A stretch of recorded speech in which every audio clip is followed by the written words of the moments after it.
Good evening, Diocese of Bethlehem. Dr. Amy Dyer, would you stand, please? Welcome to the Diocese of Bethlehem.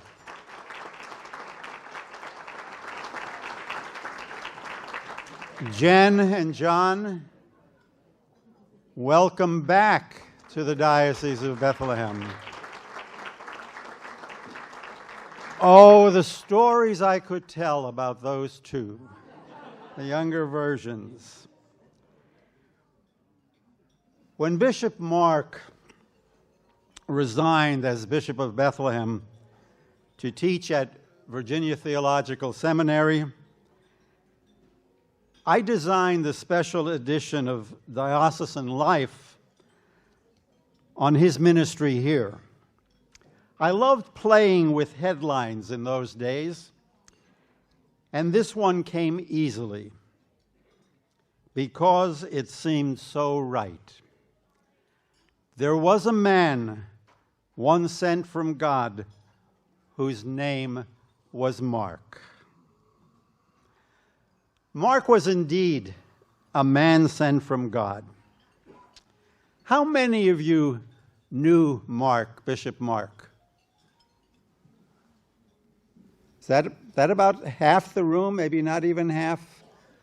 Well, we hope you will know him after we're finished with this program. Thin places in Celtic spirituality are where ordinary reality and God's holiness meet. Anywhere our hearts are opened. We can, of course, be thick even in thin places and not get it. If you hung around with Mark Dyer, however, if you hung around long enough, your thick would soon become thin, replaced by Mark's thin. Mark and I worked closely together from late 1985 until 1995. It was enough time for me to experience the person of Mark as a thin place. I loved Mark Dyer. If I were allowed only 4 words tonight, they would be it. I loved Mark Dyer. I didn't recognize how much, actually, until Bishop Paul asked me to draft an obituary for Mark at least a year before he died. And then Bishop Paul asked, after Mark's death, or Bishop Sean asked me to write a tribute. And then I started getting to know how much I loved Mark Dyer. For many reasons, many. I'll mention just a few. I loved Mark Dyer because he promoted an understanding across the diocese that episcopate means for him not a one-man show, but a team that consisted of him, his staff, the various diocesan councils and committees, and everyone in parish leadership positions. I loved Mark Dyer because Mark focused God for the people of God. That, he insisted, is the ministry of priest and bishop. I loved Mark Dyer because he gave us an insightful 4-word description of the kingdom of God, where everybody is somebody. I loved Mark Dyer because he put in my head an image of death that I have used in so many ways, including funeral sermons and my own meditation on death. It came from a presentation, he said, to the House of Bishops by a Japanese Christian theologian in the late 1980s. When we die, Jesus will meet us with a basin of water and a towel wrapped around his waist, as he met his disciples on the night before he died. You've had a long journey, Jesus the Christ will say. You must be tired. You must be dirty. Let me wash your feet. Then he will wash our feet and finally say, the banquet is ready. Welcome. Come to the banquet. Now, both Mark and I were immigrants from the Roman Catholic Church. He spoke my language. But ironically, I learned best from Mark, better than from any book or any other person, that the Anglican via media is not a mixture of Catholic light and Reformed light. It is rather an emphatic center, the still point or the deep point from which disciples of Jesus move out to risky edges and survive on those edges because they are centered. At the emphatic center, we discover that risky edges and issues are not the same. I came to Mark's staff from a similar position on the staff of the Roman Catholic Bishop of the Diocese of Allentown. The unwritten job description there was be safe, be right, promote the institution. Mark's expectations were take risks, though you may fail, be creative, promote the gospel. Finally, I loved Mark Dyer because he helped me understand that theology worth its salt must be practical, and ministry, to be authentic, must be compassionate. Anyone who really knew Mark loved him. We're going to hear briefly from a few people who knew him well. Laura, do you want to come up here, please?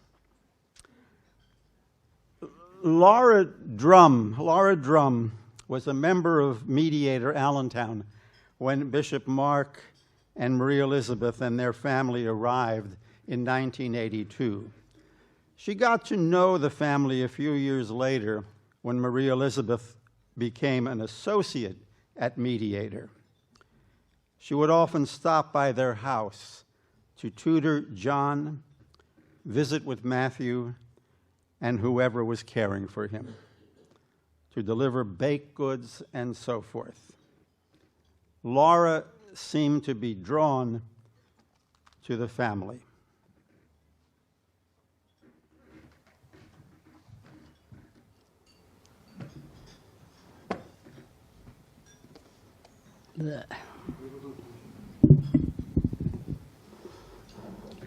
It was at the Church of the Mediator that I first met Bishop Mark and Marie Elizabeth and their family.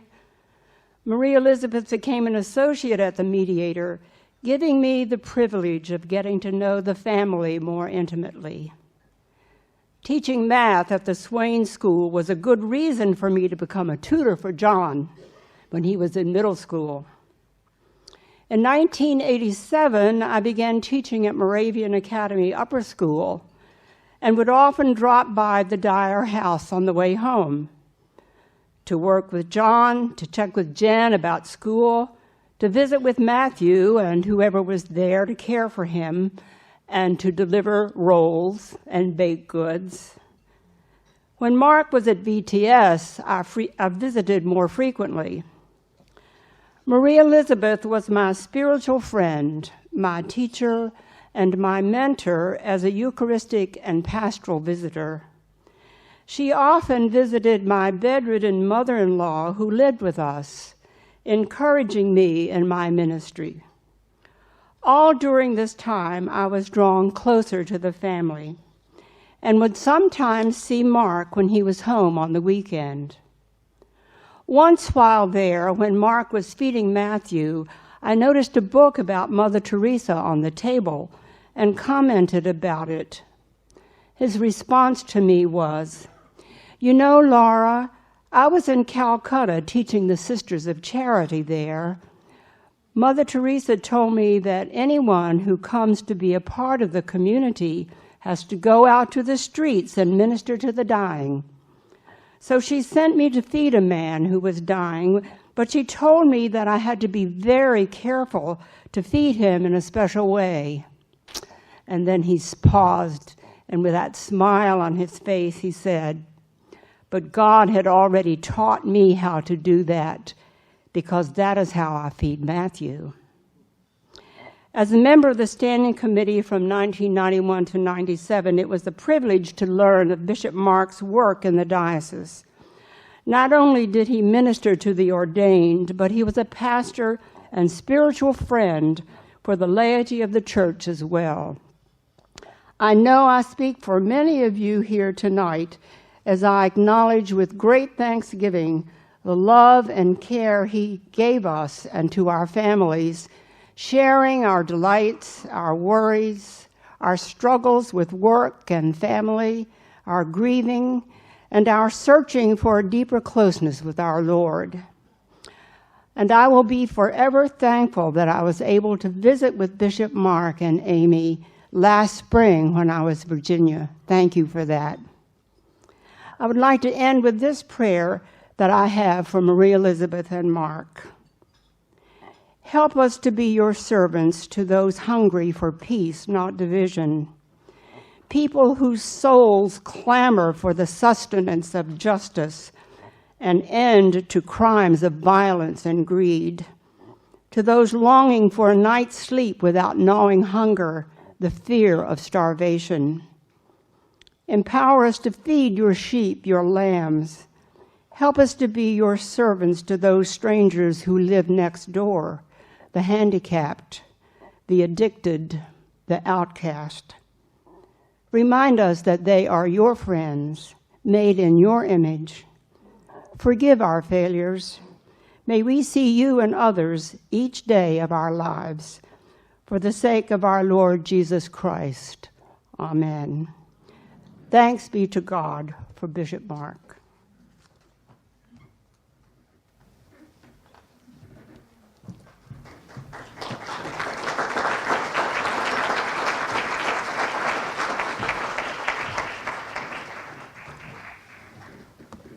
Father Scott Allen.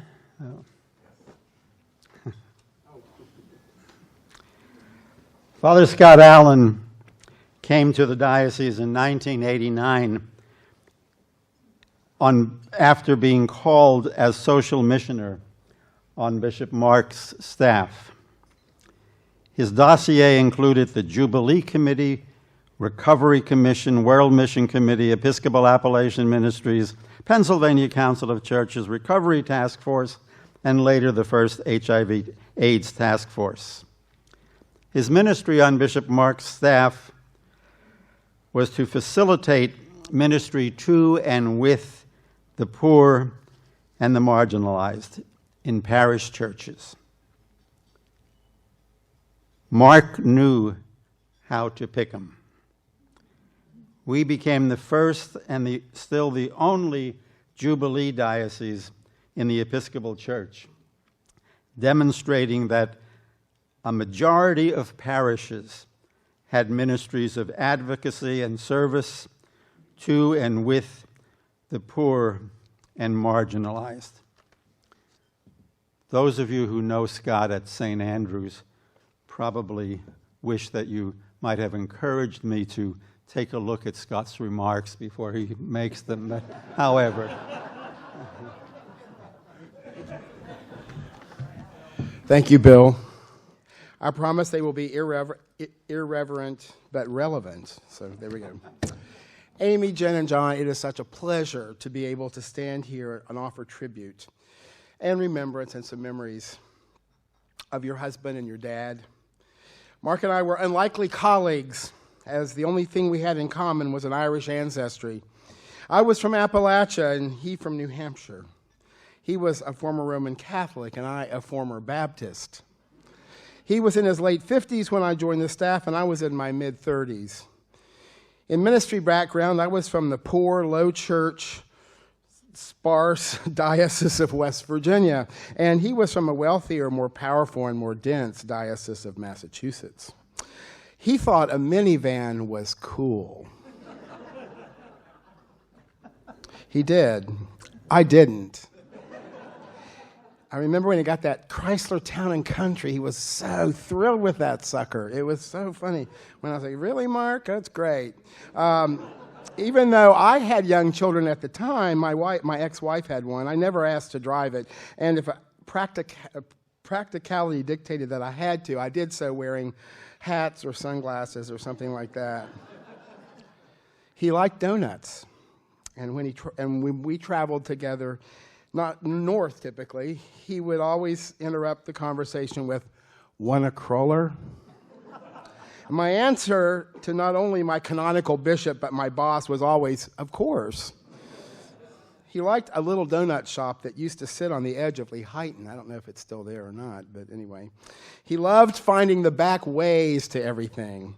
One evening I recall going to diocesan council with a full Chrysler Town & Country from the Lehigh Valley to Holy Cross Wilkes-Barre, and Mark promised to pick up several people on the way. He was very generous in giving us rides up to that meeting, and I was sitting in the back with someone whose name escapes me right now, but if you're in the room, raise your hand, who was a member of council. And we were darting through back streets and suburban neighborhoods and strange alleys. And the person next to me said, "Pretty soon, I wouldn't be surprised if some family's laundry is over the windshield," implying that Mark would soon be driving across backyards. But what we had in common far superseded any differences he and I might have had in our history or our tastes in automobiles. Which we shared a passion for Jesus, and not just that, but the Jesus who walked among the poor and the outcasts and the wretched of the earth. As Bill said, I joined the staff in 1989, and Margaret Sipple and I were she did the in stuff, and I did the out stuff for parish stuff. And I was radicalized in seminary by being involved in the Catholic Worker and also in the anti-nuclear movement, and was arrested several times with Daniel Berrigan, from whom I learned a great deal. So my social ethics were kind of trained by Roman Catholics. And Mark, as a former Roman Catholic, of course, understood where my ethics were nurtured, and while it was usually more than the institutional Episcopal Church in the Diocese of Bethlehem was ready to receive, he never criticized my intentions or my theology in doing, saying, or writing what I did. An unlikely pair we were, but on the same page when it came to the gospel, and the gospel's call to compassion and self-giving mercy in the ministry of the church. Mark always filtered everything through theological and scriptural reflection. Knee-jerk was not a way that I would characterize Mark. That probably belonged to a description of me at the time. He was the guiding force in the purchase, renovation, and development of New Bethany Ministries, which my predecessor, Sue Cox, lovingly called the Bishop's Bar and Brothel, because that is what it had been until it had been transformed into New Bethany Ministries.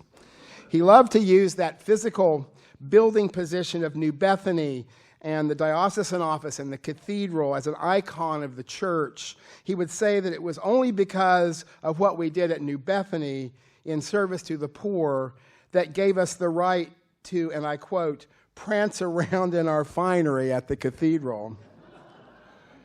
He saw diocesan administration in a prophetic role standing between the two, interpreting the church to the world and calling the church to courageous acts of service to the poor and the marginalized. Mark was often off gallivanting with some patriarch in Constantinople or in London, conferring with the Archbishop of Canterbury on some detail of Orthodox Anglican relations. I was at Diocesan House handling what usually were hot potato issues with the Jubilee Committee that I must say sometimes made me nervous in their willingness to tackle head-on issues like abortion, real economic justice that challenged the status quo of the Episcopal Church, homosexuality, and racism. So when Mark came home, he was faced with a virtual stew of issues when I would meet with him. To say Mark was not always comfortable with some of these is true. I knew that he was not pro-choice, but he was also able to understand that position from a perspective when poverty and violence were their sources. And he was not sure of the role of the proper place of LGBT persons in the church initially. But what I admire and will always admire about Mark is his ability to change his mind. Gandhi once said, "The thing I fear most is the hardness of the heart of the educated." Mark was not that. His evolution on the role of LGBT persons in the church was the prime example, I think. You have to remember that I was social missioner at the time of the AIDS crisis, and the diocese created an HIV/AIDS task force with Kit Hauer from the cathedral as its first chair. The presiding bishop, Ed Browning, one year asked every bishop in the House of Bishops to have a relationship with one person with HIV/AIDS. Of all the people in the Lehigh Valley at the time, Mark was paired with a guy named David Houseknecht. Now, David stood about 6'10" and weighed about 120 pounds. He was one of the most flamboyant and outrageous and outspoken gay men in the area with AIDS. David would often show up at events wearing a boa wrapped around his neck in his highly decorated wheelchair, and he was always quite a spectacle. But Mark and David developed a wonderful relationship, and both were changed in this relationship, and it was an important public witness at the time until David's death in 1991. We held the first AIDS healing service at the cathedral when parishes were debating on whether a person with HIV could even have the peace exchanged with them, much less drinking from the common chalice. Fearless, Mark served as the celebrant of that service to a packed cathedral and laid hands on and anointed everyone who came forward. A prophetic act for the church at the time, and a witness to the whole diocese to overcome fear with love and compassion. We were on the forefront among judicatories at the time of northeastern Pennsylvania in advocating for and with people with HIV/AIDS. It's a testament to Mark's leadership and piety which enabled this, I think. When Dixie White of St. Andrews, but Trinity Bethlehem at the time, and Brother Rick Bond of Trinity Easton, and John Garber of St. Gabriel's Douglasville, and I formed the first Integrity chapter in the diocese during this time in early 1990s. And I don't have to tell you that few Episcopal bishops at this time in the church history longed to have a group of organized and vocal homosexuals and transgendered persons in their diocese. But Mark was a good sport. And I recall one of the first Eucharists that we had upstairs in the chapel at Trinity Bethlehem, and Mark was the celebrant and preacher. And the place was packed with as many curiosity seekers as LGBT Episcopalians. But Mark handled that gig with courage and grace and compassion born out of his own understanding of the gospel imperatives. After Maria Elizabeth died, I'm going over. Heck with it. After Maria Elizabeth died, his first wife, he came back from Virginia Seminary to serve as the interim rector at St. Elizabeth's Parish, as you know, in South Allentown. And it was a poor blue-collar parish with a couple of professionals thrown in for good measure, and it was in a struggling neighborhood. At the end of Mark's tenure, there he was when he was closing his house here and moving the family to Alexandria. I filled in for him one Sunday, just after his return from General Convention, which declared that partnered gay clergy were allowed to function without sanction in the Episcopal Church.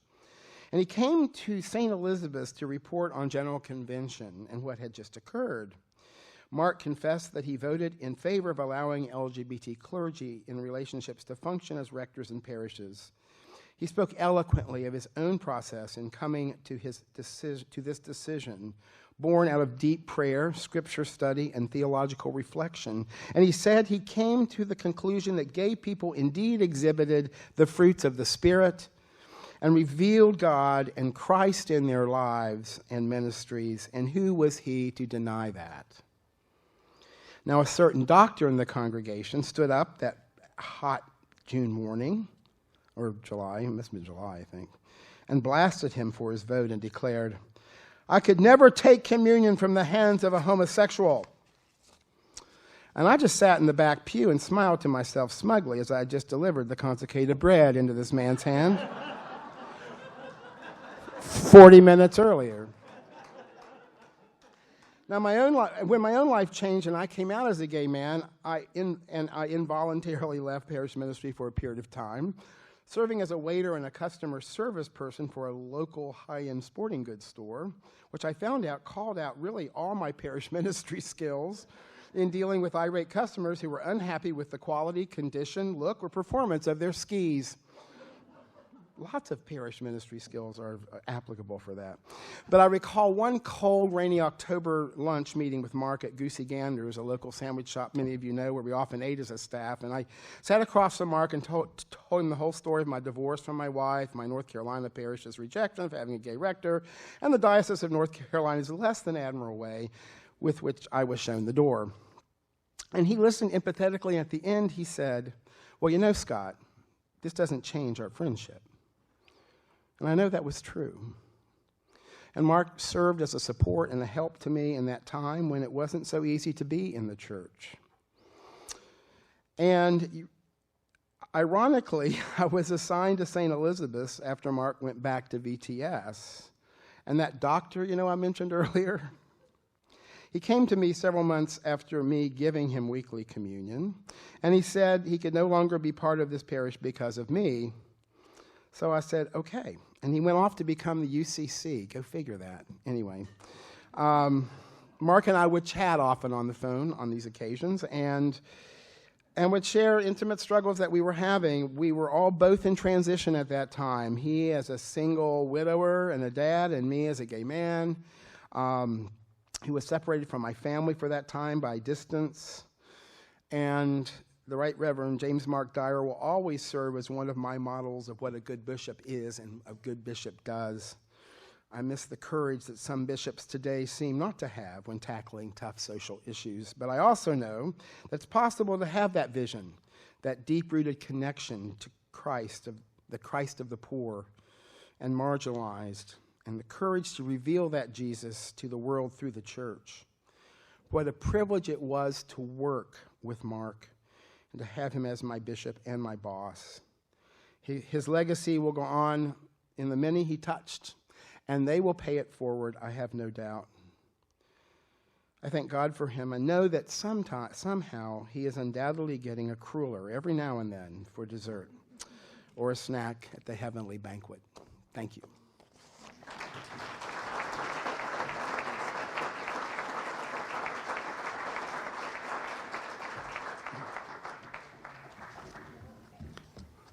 Perhaps Scott was thinking, I wonder when that Oscar orchestra is going to start playing. Tony. There you are. Okay.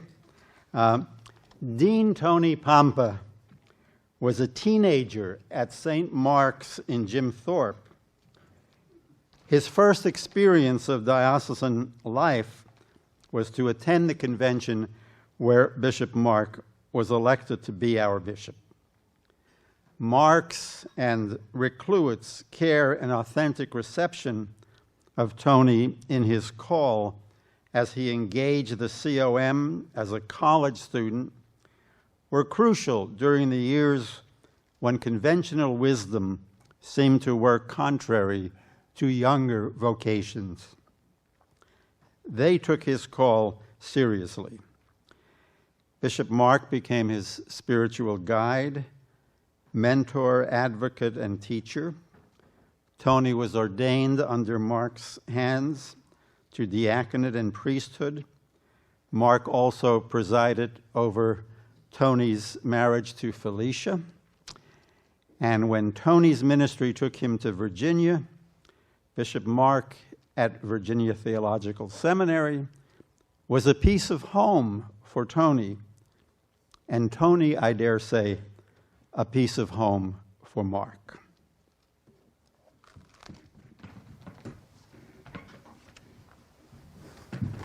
Hello. That Chrysler, what was it, Scott? Townhome?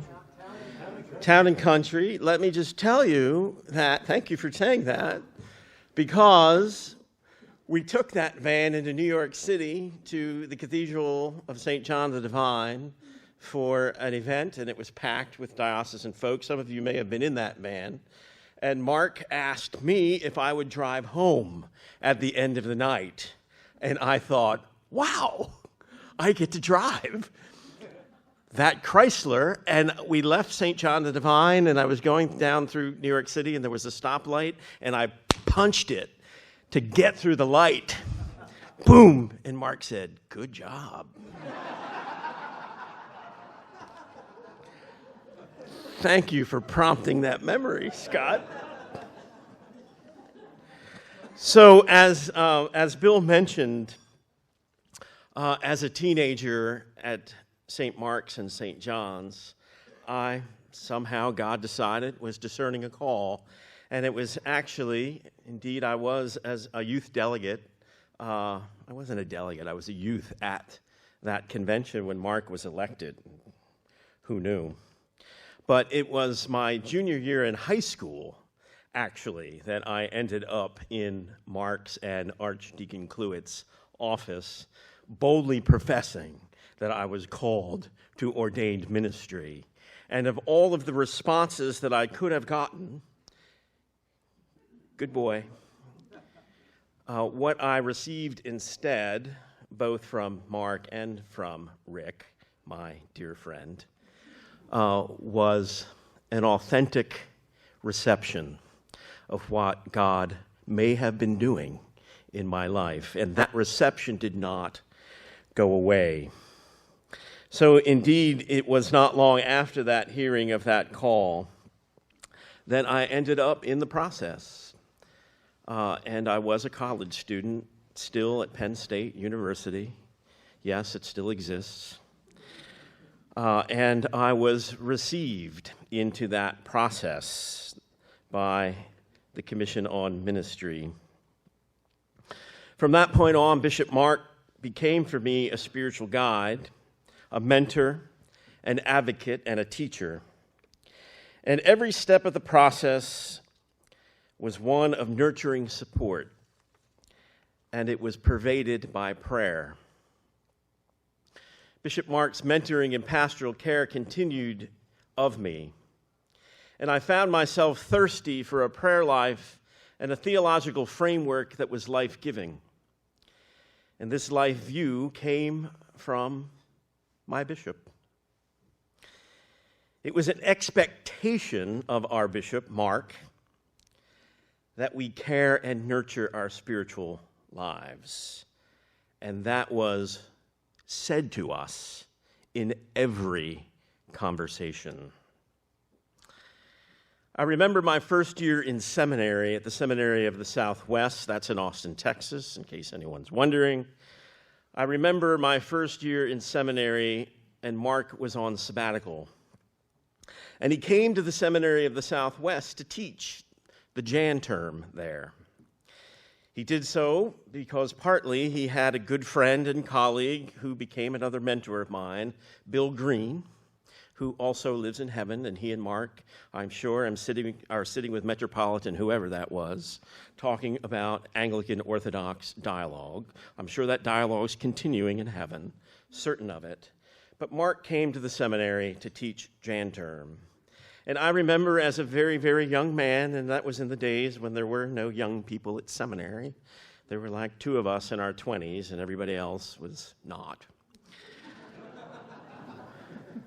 I remember the folks who were taking Mark's class coming to me and saying, "Mark Dyer's your bishop?" And I remember as a young man feeling kind of shiny and a little bit like the big man on campus when I said, "Well, yes, he is." And they would say, "You're so fortunate." And we were so fortunate. Finally, coming back to the diocese, Mark mentored all of us who were newly ordained in a spiritual life and in leadership that was defined by servant leadership. He was present for me personally to carry some difficult pastoral issues and gave me, I can't speak about this because I can't, gave me the strangest but most accurate pastoral direction I've ever had in that moment in time. Mark was the connector to the larger church. He loved to tell us about where he was and what he was doing. And at that point in my life, I loved to hear about it. I was honored to have been ordained under his hands on the Feast of the Presentation, February the 2nd, where I joked with him, "Mark, I hear that if you come out and see your shadow, I may have to wait a little longer." And he thought it was funny. And I am equally honored as well that he presided over my marriage to my lovely wife, Felicia, 22 years ago today, ironically enough.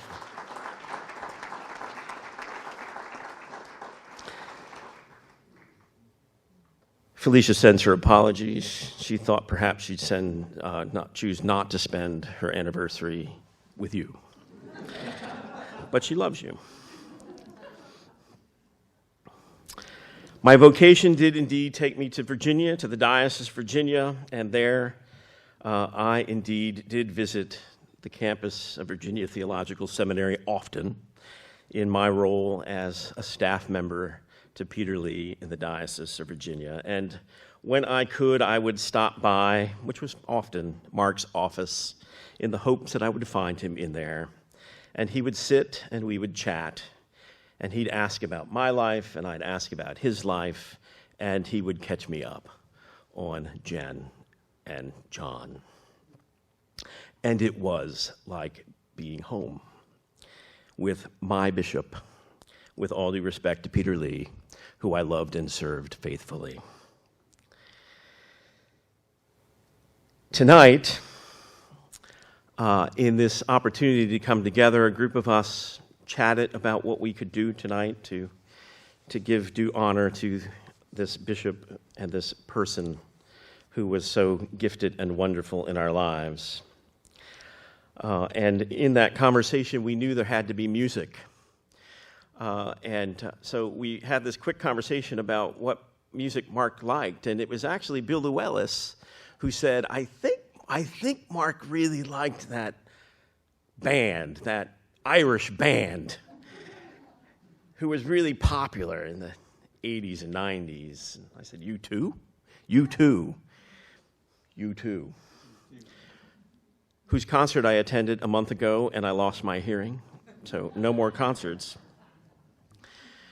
So tonight we think it's very appropriate, and I'm grateful to Stephen Williams and to the wonderful voices of his choir that he's assembled to offer a tribute to Mark in music. The choices I have chosen, they are U2 songs. The first is 40, and that is a U2 song written by U2, and it is based on Psalm 40.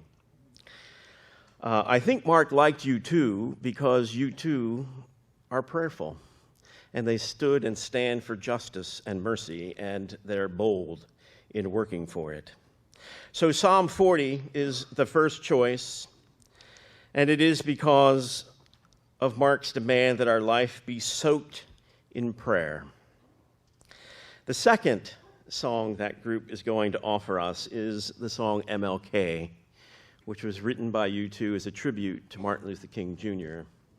That Jan term that Mark taught at the Seminary of the Southwest was ascetical and mystical prayer.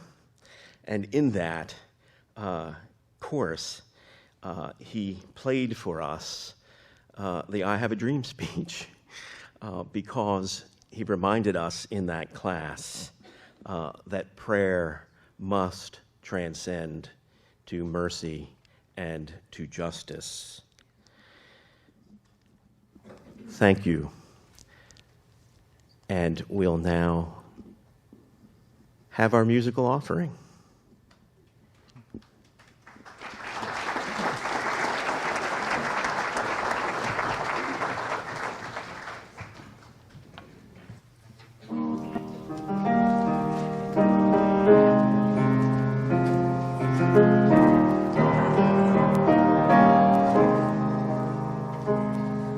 I waited patiently for the Lord. He inclined and heard my cry. He brought me up out of the pit, out of the miry clay. I will sing, sing a new song. I will sing, sing a new song. How long to sing this song? How long to sing this song? How long, how long, how long, how long to sing this song?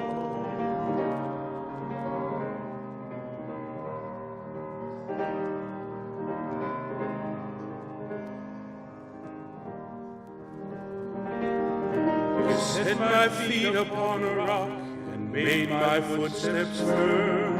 Many will see and hear. I will sing, sing a new song. I will sing, sing a new song. I will sing, sing a new song. I will sing, sing a new song. How long to sing this song? How long to sing this song? How long to sing this song? How long to sing this song?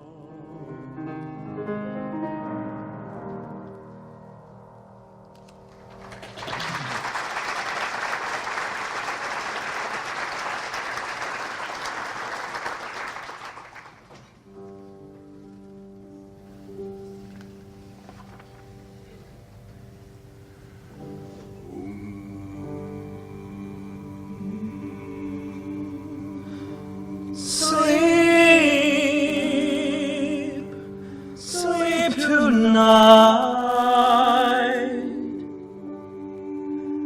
and may your dreams be realized.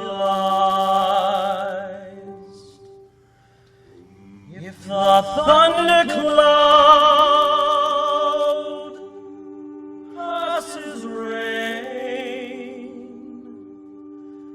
so let it rain, rain down on him.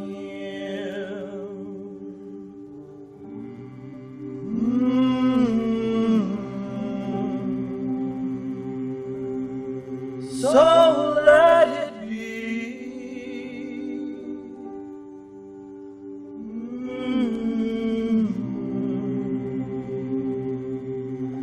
So let it be.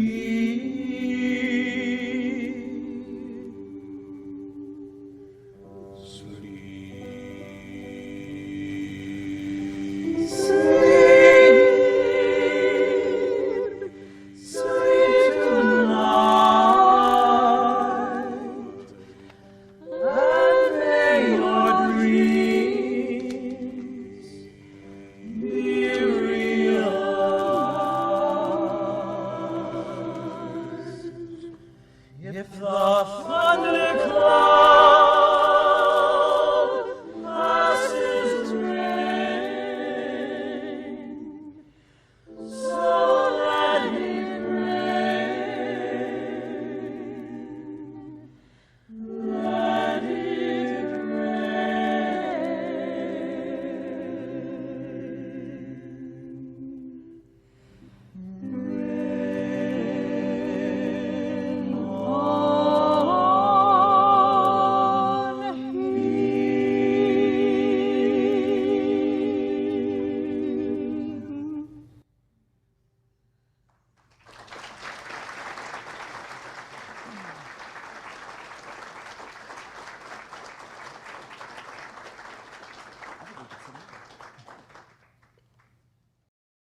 The Holy Spirit was not dozing when she sent us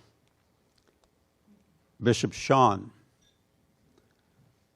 whom we are learning to love also. They, Bishop Sean and Bishop Mark, knew each other very, very well.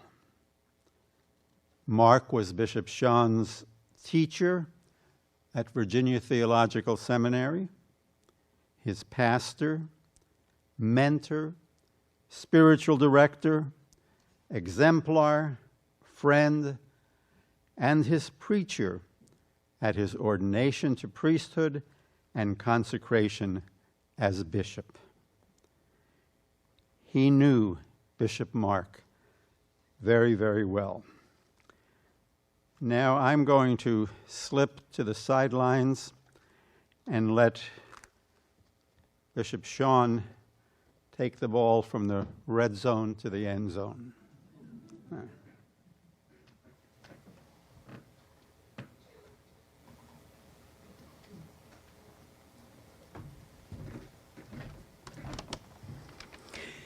I think it would be fair to say that there is no single other greater influence in my life as a priest, as a bishop, and a person than Mark Dyer. I stand here this evening feeling like a student of Mark Dyer, like that student that entered Virginia Theological Seminary at age 22, knowing absolutely everything. I had my relationship with Jesus figured out, whom I loved deeply, and much to Mark's chagrin, I thought that the mystics were heretics.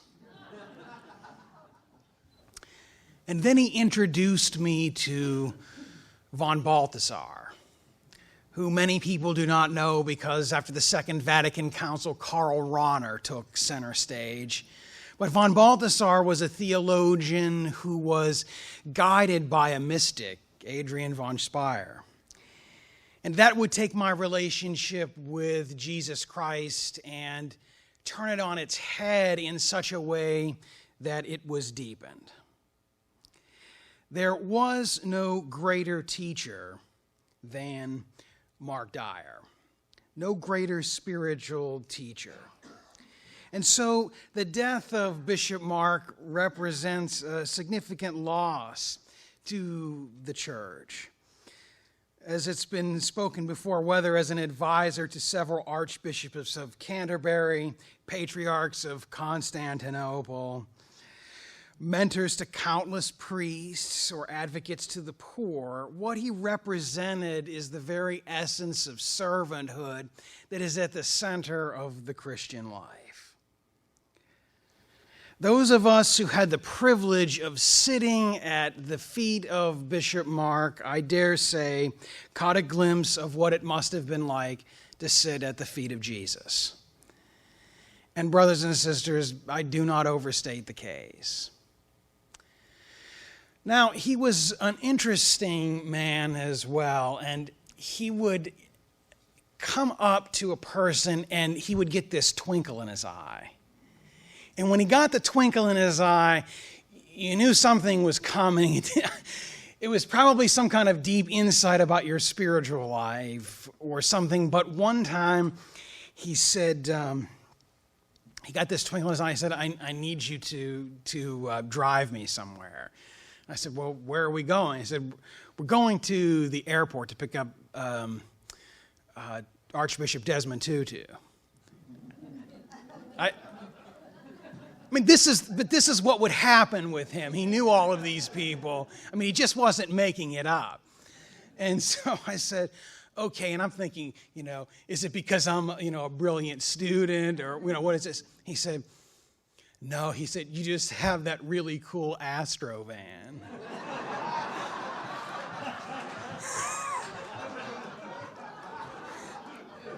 I mean, the van keeps coming up. I'm not sure what that means.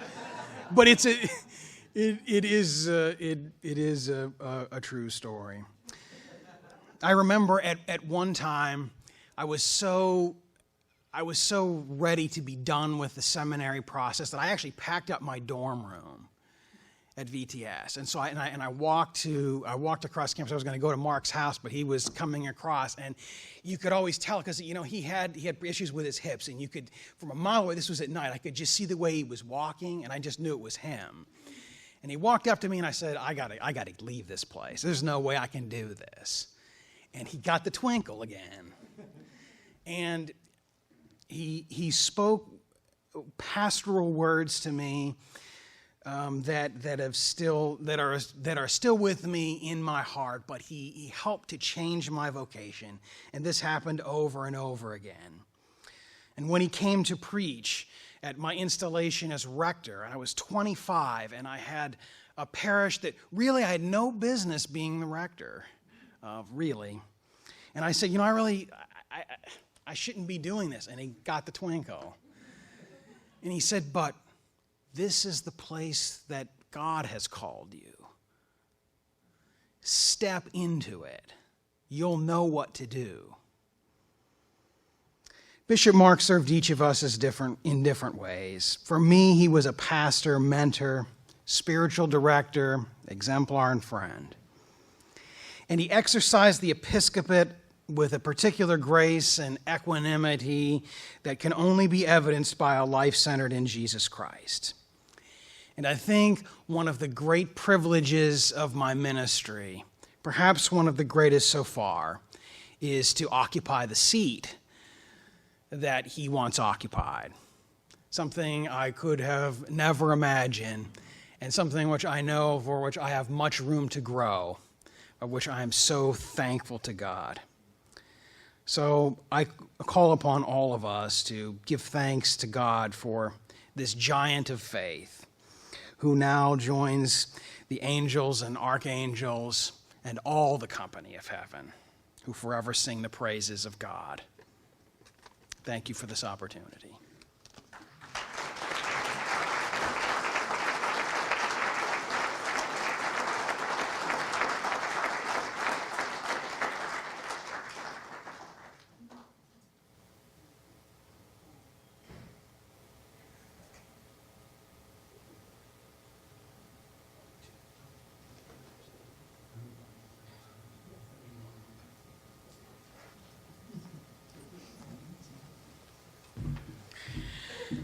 I'd like to introduce to you another mentor and teacher of mine, and also spouse to Mark Dyer.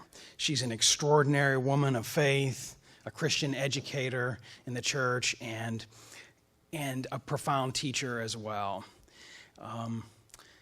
who converted me on many, many, many issues that I thought I knew better about as well. And so I present to you this evening to bring words of greetings, Mark's spouse, Dr. Amy Dyer.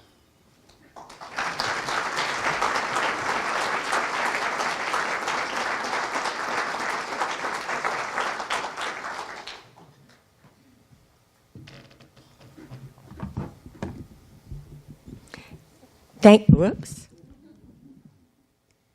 you so very, very much. I didn't quite know what I was going to be able to say to you this evening, but I did write some things down. One thing I wanted to share with you is that often when I would travel with Mark, he would be introduced as the former Bishop of Bethlehem, and people would turn to me and say, "How did you like living in Bethlehem?" And I had to explain to them that I never had lived in Bethlehem. But I know after being here with you tonight, and this is only my second time in this city, but that I would have loved living among you. Mark always spoke lovingly and fondly of his time in this diocese. He loved working with each and every one of you. I heard numerous stories from parishes, from people, from the New Bethany ministries. I knew about the bar and brothel. From a number of the stories that you've shared tonight. So I feel like I've been here among you for at least the last 11 years.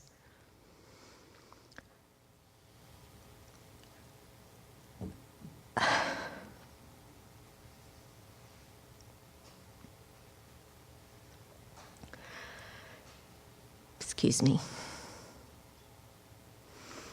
As I listened to Mark tell his stories,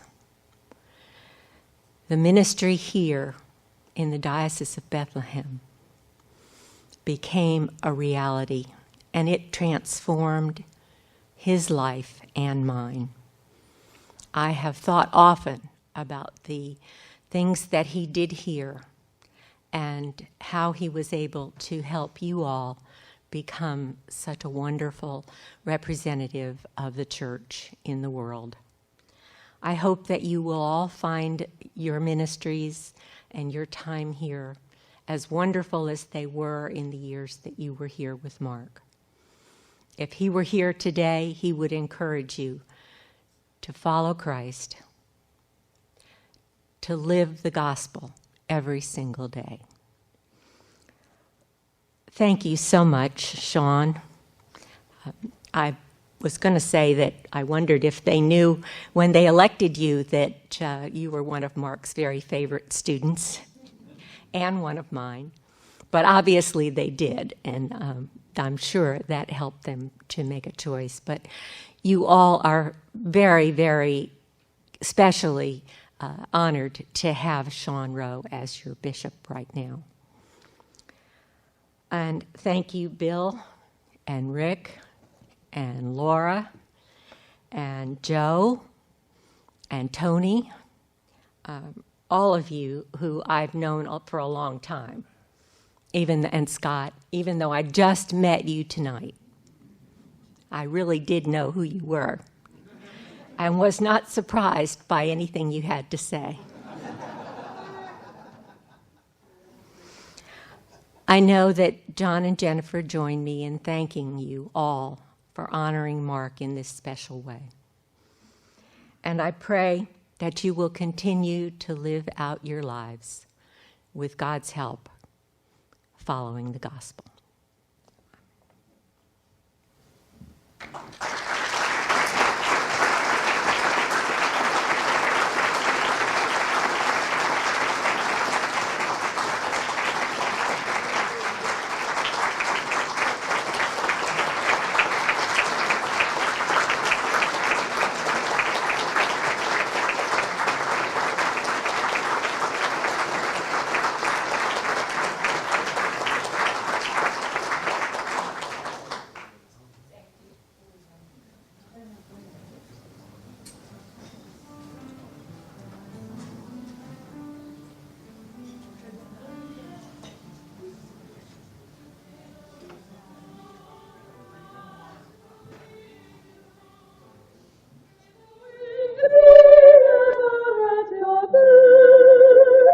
May the sun shine warm upon your face, and the rain fall soft upon your face. And until we meet again,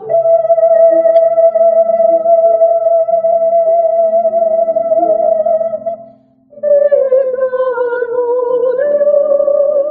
May God hold you, never in the palm of His hand.